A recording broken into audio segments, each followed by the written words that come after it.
Okay, just picture this. It's 3 a.m., it's dark, and suddenly you're facing, well, everything, not just one threat. You've got drones, you've got cruise missiles hugging the ground, and then boom, hypersonic missiles coming in fast, all at Uh-huh. once. Yeah, and that mix isn't accidental. It's a deliberate strategy, designed to just completely swamp defenses, hit vital points before anyone can fully react. Welcome to the military point.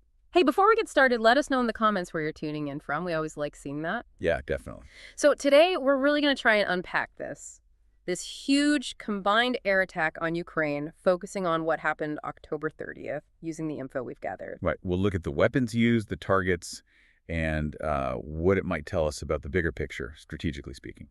Let's start with just the sheer size of it on October 30th. The sources are calling it a massive combined attack. Russian forces using strike drones and a whole range of missiles, not just one area, but across the country. hmm And the first part, the opening move, is really telling. We saw cruise missiles launched, specifically noted after 3 p.m. in the morning, and crucially, they came from the sea. Sea launched, so harder to spot early on, lower altitude. Generally, yes. Yeah. They can use the terrain, the water surface, to mask their approach for longer. Still a big threat, obviously, covering long distances, but maybe gives a tiny bit more reaction time compared to, say, ballistics initially. And some of those first missiles went towards Zaporizhia, right? In the Yeah. east, big industrial place. That's right, some did. But here's where it gets really interesting. Most of that first wave didn't stay aimed east. Oh. No. It seems like maybe that eastern attack was, I don't know, a feint. Or just part one. Because the tracking showed the main group heading way further west. Hundreds of miles west. Wow, okay, so that immediately spreads the defense thin. You're watching east, but the real punch is going somewhere else entirely. Exactly. You're suddenly defending a much, much wider area. Mm. Much less predictable. And that changes the whole calculation. I mean, can you imagine being in that control room, tracking all these threats, different speeds, different directions, all at the same time? The sheer stress of that. It's incredibly difficult. And that difficulty was, well, it was amplified. Because right after those cruise missiles spread out, that's when they launched the next phase. Which was? Kinzhal hypersonic missiles. The Kinzhals. Okay, so we hear hypersonic all the time. What does that actually mean for the defenders in that moment compared to the cruise missiles they were already tracking? Speed. Yeah. Pure and simple speed. And the trajectory. Your cruise missile might be doing, 500 to 600 miles an hour? Often flying low. Right. The Kinzhal is Mach 5 plus. We're talking, over 3,800 miles per hour. And it's not just level flight. It can maneuver. That makes it exceptionally hard to track, let alone intercept, with most conventional air defense systems. So it's basically designed to bypass those defenses, a sort of silver bullet weapon. You could say that. It's a very high-value weapon. You don't just fire them off randomly. You use them when you absolutely need to hit something important, something possibly hardened, and you need high confidence it will get through. Seeing Kinzhals means they're serious. It's a complex, high-stakes move. Okay, so if they're using these expensive, sophisticated weapons, the target must be pretty critical. Where did these first Kinzhals hit? Analysis points to the first group hitting Ladies in. That's in the Vinnytsia region. And the target there, not military command or? No, the sources are clear. Critical infrastructure, specifically important hydro and thermal power plants in Ladies in. Power plants. Okay, that tells us something. They're using their best missile tech, not just to, knock out the lights temporarily, but to go after the source of the power. Precisely. It's about degrading the core generation capacity. And think about the timing hitting energy infrastructure like this, especially before winter really sets in. Yeah. It's clearly aimed at civilian resilience, putting pressure on the system. That choice, using a Kinzhal on a power plant, it's a strategic decision. Instead of, say, a major command post or troop concentration. What does that signal about their immediate priority right then? It strongly suggests the primary goal, at least in that window, was maximizing pressure on the civilian population and the energy grid. And look how they layered it. While the super-fast Kinzhals are hitting Vinnytsia, those initial, slower cruise missiles, they were still flying, pushed even further west. Right, so it's not one target then another. It's simultaneous pressure across a huge area.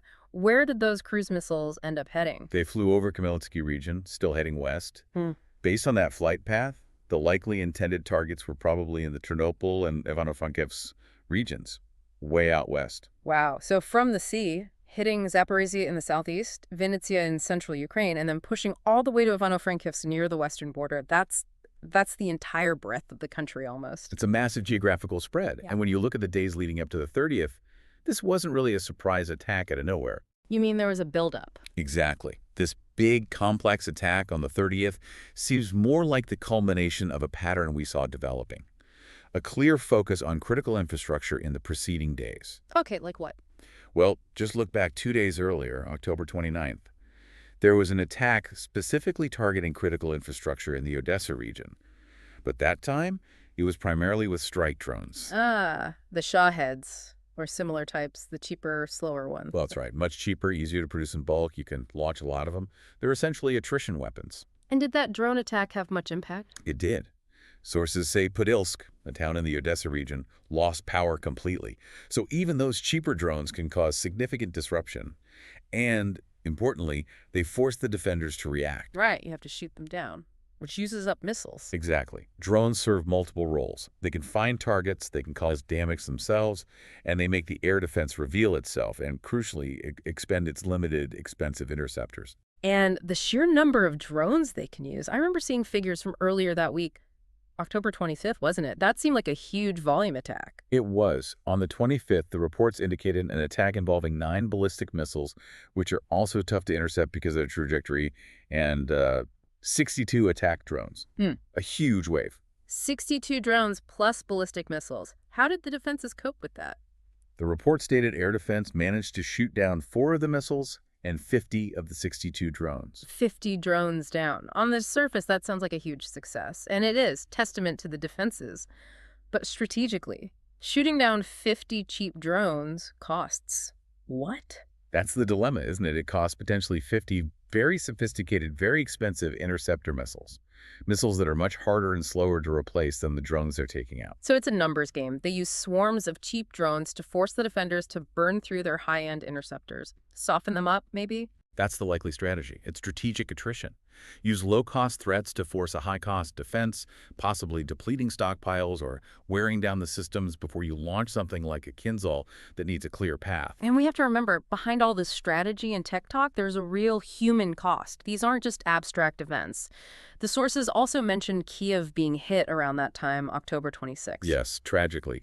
That attack on Kiev resulted in 3 people being killed. Another 29 were injured, and that included 7 children. 7 kids. It just grounds you, this constant pressure, these strikes. They have devastating real-world consequences for ordinary people every single day. Absolutely. It's vital we don't lose sight of that human dimension amidst the technical analysis. Okay, so let's try and synthesize this for everyone listening. We've seen this intense week. Drone swarms, ballistic missiles, sea-launched cruise missiles spreading west, and then the Kinzhal strikes on critical power infrastructure. What's the main takeaway here? What does this combination tell us? Well, it really shows a strategy that's trying to create an almost impossible problem for air defenses. You combine the sheer numbers, the drones, the cruise missiles, which force the defenders to engage everywhere, using up resources. And then you use your high-speed, high-impact assets like the Kinzhals to punch through where it matters most, hitting those critical infrastructure nodes deep inside the country. So it's layers. Layers of threats designed to stretch, confuse, and ultimately overwhelm the defense system, both physically and in terms of resources. Precisely. It's multi-layered, geographically widespread, and it's designed for attrition as much as immediate destruction. Which raises a really tough question, doesn't it? If you're running that air defense network, how do you prioritize? You've got limited numbers of your best interceptors. Do you use them on the drone swarm that's hitting cities right now? Or do you hold them back, gambling that you'll need them for a possible hypersonic strike later? It's a commander's nightmare. You're constantly forced to make split-second decisions with incomplete information, knowing the wrong choice could be catastrophic. There's no easy answer. It's about risk management under extreme pressure. And here's something else to think about, maybe a final thought for you listening. We focus a lot on the missiles themselves, the technology, the targets, but step back and think about the logistics. Coordinating launches from ships at sea, from ground launchers maybe hundreds of miles away, potentially for aircraft too, timing it all so these different weapons with different flight times and paths converge on targets right across a huge country like Ukraine, hitting places from Zaporizhia to Ivano-Frankivsk almost simultaneously. The command and control required for that, it's immense. It really is. It tells you something not just about the weapons, but about the entire system behind them. The intelligence, the planning, the execution capability. It's not just firing missiles, it's orchestrating a complex, countrywide operation in real time. Yeah, that logistical complexity is a whole other layer to analyze. A very sobering picture indeed. You've been listening to The Military Point. Stay sharp, stay informed, and we'll catch you next time.